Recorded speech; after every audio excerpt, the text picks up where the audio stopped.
Deuteronomy chapter 3. Next, we turned and headed for the land of Bashan, where King Og and his entire army attacked us at Edrei. But the Lord told me, "Do not be afraid of him, for I have given you victory over Og and his entire army, and I will give you all of his land. Treat him just as you treated King Sihon of the Amorites, who ruled in Heshbon." So the Lord our God handed King Og and all his people over to us, and we killed them all. Not a single person survived. We conquered all 60 of his towns, the entire Argob region in his kingdom of Bashan. Not a single town escaped our conquest. These towns were all fortified with high walls and barred gates.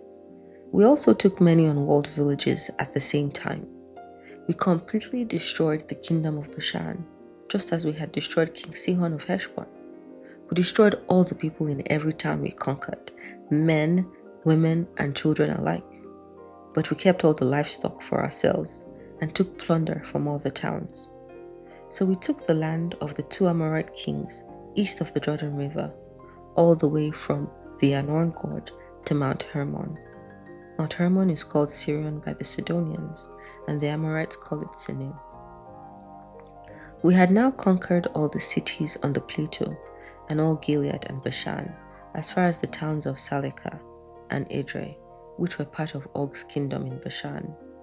King Og of Bashan was the last survivor of the giant Rephites. His bed was made of iron and was more than 13 feet long and 6 feet wide. It can still be seen in the Ammonite city of Rabbah. When we took possession of this land, I gave to the tribes of Reuben and Gad the territory beyond Aroer along the Arnon Gorge, plus half of the hill country of Gilead with its towns. Then I gave the rest of Gilead and all of Bashan, Og's former kingdom, to the half-tribe of Manasseh. The entire Argob region of Bashan used to be known as the land of the Rephites.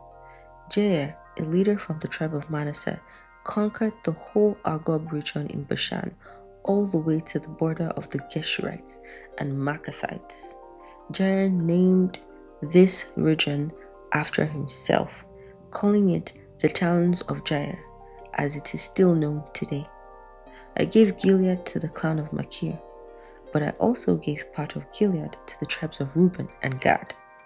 The area I gave them extended from the middle of the Arnon Gorge in the south to the Jabbok River on the Ammonite frontier. They also received the Jordan Valley, all the way from the Sea of Galilee down to the Dead Sea, with the Jordan River serving as the western boundary. To the east were the slopes of Pisgah. At that time, I gave this command to the tribes that would live east of the Jordan. Although the Lord your God has given you this land as your property, all your fighting men must cross the Jordan ahead of your Israelite relatives, armed and ready to assist them. Your wives, children, and numerous livestock, however, may stay behind in the towns I have given you.